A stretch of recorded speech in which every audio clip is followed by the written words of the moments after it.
नमस्ते दोस्तों। जैसा कि आप देख रहे हैं, आज मैं आपको इस वीडियो में बताने वाला हूं कि भाई अगर आप सीरियसली अगर रेलवे की तैयारी कर रहे हैं, रेलवे एनटीपीसी की तैयारी कर रहे हैं, तो आपकी अब जो 20 दिन की स्ट्रेटजी क्या होनी चाहिए। हम अभी तक जितना पढ़े, 2 साल से वैकेंसी आई हुई थी, जितना कुछ पढ़े हुए थे, अब हम आपको रामबाण देने जा रहे हैं। इस रामबाण से आपको क्या होगा, कम से कम आपका 10 से 15 नंबर इम्प्रूव हो जाएंगे और वो कट ऑफ के लिए बहुत ही ज़्यादा इम्पोर्टेंट है। यहाँ पे मैं आपसे यहाँ पे एक पहले लिख रखा है मैंने कि गणित के ट्रिकी प्रश्नों का समाधान। तो आपने जितना गणित पढ़ रखा है तो वो सब कैलकुलेशन में जितना कुछ हो रहा होगा वो सब आपको आ रहा होगा, लेकिन प्रॉब्लम यहाँ वही खड़ी हो रही होगी जो हमेशा होती रहती है। एग्ज़ाम में वही प्रॉब्लम खड़ी होगी जो आपको हमेशा प्रॉब्लम खड़ी होती थी। तो इसके लिए मैं आपके इनके ट्रिकी प्रश्नों का मतलब क्या कहना चाह रहा हूँ, जो नॉर्मल क्वेश्चन होते हैं वो सभी कर लेते हैं, कि थोड़ा सा भी ट्रिक क्वेश्चन बनता है वो उसमें लोग क्या है, असफल हो जाते हैं, मतलब उसको कर नहीं पाते हैं और उसको छोड़ देते हैं। तो आपको ऐसा क्या करना है, जैसे कि मैं एक क्वेश्चन बताने जा रहा हूँ ट्रिकी, उस क्वेश्चन को समझें। जैसे कि ये क्वेश्चन है कि निम्न में से जुड़वां अभाज्य ज्ञात कीजिए। अब भाई ये क्वेश्चन कोई जुड़वां अभाज्य मतलब, भाई ये तो सभी अभाज्य संख्याएं हैं, 37, 41, 37, 43, 47, 71, 73। तो इसमें क्या है, आपका कोई लॉजिक नहीं लगेगा, है ना। जिसने जो पढ़ा होगा ट्रिक का, इसका आंसर निकालना जानता होगा। तो इसके लिए सम फैक्ट, मतलब एक फैक्ट पता होना चाहिए बस। तो इसके लिए फैक्ट जो नीचे दिया है, इसका आंसर है 71 और 73। तो ये 71 और 73 आया कैसे, तो जुड़वां अभाज्य क्या होता है वो हमें जानना चाहिए, क्योंकि प्रश्न में यही फोकस करके पूछा है। तो जुड़वां अभाज्य वो बे क्रमागत अभाज्य संख्याएं होती हैं जिनके मध्य अंतर 2 होता है। जैसे ये जो संख्या है वो अभाज्य भी होनी चाहिए और जुड़वां अभाज्य का मतलब इनके बीच अंतर 2 का होना चाहिए।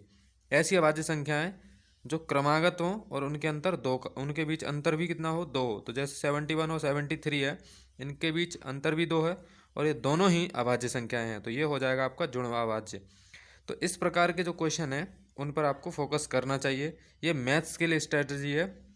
मैथ का ऐसा 2-3 क्वेश्चन फंसते हैं एग्जाम में, तो उनके लिए आपको ये 3 नंबर बढ़ा के यहाँ से जाना ही जाना है। ऐसे क्वेश्चन आपको प्रीवियस ईयर के क्वेश्चन पेपर उठाइए और उसमें बहुत सारे मिल जाएंगे ना।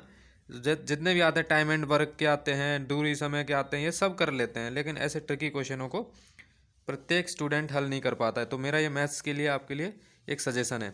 अब मैं आपको साइंस, करंट अफेयर और रीजनिंग के लिए बताने वाला हूँ, ठीक है। तो आगे देखिए, ठीक है। करंट अफेयर के लिए मैं अगर आपको बताना चाहूँ तो यहाँ पे पॉइंट नंबर 1 बेस्ट पार्ट जो लिखा है उसको पढ़ सकते हैं। वो लिखा है कि करंट अफेयर पर पकड़ मजबूत होनी चाहिए, क्योंकि करंट अफेयर के प्रश्नों को 5 से 10% लोग ही सही कर पाते हैं।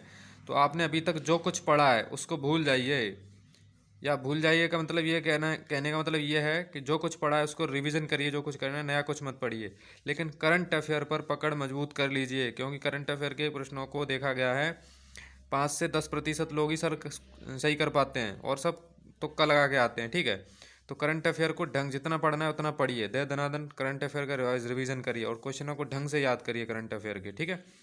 उसके बाद सेकंड पॉइंट जो हम बात कर रहे हैं, कोई भी लेंथी प्रश्न है, यहाँ पे लिखा है लेंथी प्रश्नों को लोग छोड़ देते हैं, या फिर ज़्यादा डेटा जिनमें होता है, बड़े होते हैं, उनको प्रश्नों को लोग छोड़ देते हैं, या फिर अगर उनको सॉल्व भी करते हैं, जिन बंदों को सीरियसली जो पढ़ाई कर रहे हैं, वो इसको 30 से 40% ही बंदे सॉल्व कर पाते हैं, और 30% ही बंदे सॉल्व कर पाते हैं। तो इन क्वेश्चनों को आप करके आओगे तो इसमें आपका एक बेनिफिट रहेगा, एक प्लस पॉइंट नंबर बढ़ जाएगा, ठीक है। ऐसे क्वेश्चन 2-3 होते हैं एग्जाम में, तो 2-3 क्वेश्चन मैथ्स के हो गए, 2-3 क्वेश्चन आपके लेंदी वाले हो गए। उसके बाद रीजनिंग में बात करें हम लोग, तो कथन, निष्कर्ष, धारणा, ये वाले जो क्वेश्चन आते हैं, तो इन पर जितने भी 20 दिन बचे हैं इन पर पकड़ मजबूत करिए, ठीक है। फालतू में इधर उधर ये वो पढ़ने से कोई फ़ायदा नहीं है, क्योंकि सब कुछ आता है तुमको, लेकिन इन्हीं की वजह से रह जाते हो एग्जाम में, ठीक है। तो इनको ढंग से कंप्लीट कर लें। और लास्ट में 4th नंबर में अगर बात करूँ साइंस के लिए, तो साइंस में क्या लिख रखा है कि साइंस पर ज़्यादा फोकस होना चाहिए थोड़ा फैक्ट आने पर। तो साइंस के जितने भी प्रश्न होते हैं सब कर लेते हैं, ठीक है। लेकिन साइंस में क्या होता है, थोड़ा सा भी फैक्ट आया तो उस फैक्ट में लोग क्या हो जाते हैं, घूम जाते हैं, और घूम जाते हैं तो लोगों के जो सॉल्व इसमें इसको सॉल्व करने वाले बंदे भी वही 7 से 10% तक होते हैं, तो जो वही सिलेक्शन ले जाते हैं, ठीक है। और उसके बाद हम बात करते हैं मैथ्स में ज्यामिति के क्वेश्चन जैसे ही 2-3 आए उल्टे सीधे, वैसे ही दिमाग गया गड्ढे में और दोनों तीनों हो गए गलत। तो ज्यामिति पर फोकस कर लीजिए, और जितने भी होंगे सिंप्लीफिकेशन है, नॉर्मल तरीके से समय दूरी वाले हैं, रेलगाड़ी, ट्रेन, ये सब कार्य समय अगर फंसाएगा तो आपको टाइम एंड वर्क में फंसाएगा, पाइप और सिस्टम में और रेलगाड़ी में, ठीक है, ट्रेन में। तो ये आपको 2-3 रिवाइज करके जाने हैं चैप्टर। और मैथ्स में और कुछ ऐसा रिवाइज करके नहीं जाना। जाना है तो CISI कर लीजिएगा, कैसे निकाला जाता है 2-3 साल का। और ये ठीक है नॉर्मल। तो ये आपकी स्ट्रेटजी है अगर आपको सीरियस ही मैं रेलवे का एग्ज़ाम क्लियर करना है तो, ठीक है। चलिए इससे आगे मैं जो ट्रिकी क्वेश्चन बनते हैं, यदि आपके पास प्रीवियस पेपर नहीं है और ट्रिकी जो प्रश्न बनते हैं, तो मैं इनमें आगे जाके अगले वाले वीडियो में डाल दूंगा, ठीक है। अगर आपको ऐसे ही वो वाले वीडियो देखने हैं ट्रिकी प्रश्नों वाले, अगर आपको ढूंढना नहीं आता है, तो मैं अब इनके मेरे चैनल को सब्सक्राइब कर लिए, वहाँ पे मैं आपको ये ट्रिकी क्वेश्चन डाल दूंगा, ठीक है। चलो धन्यवाद।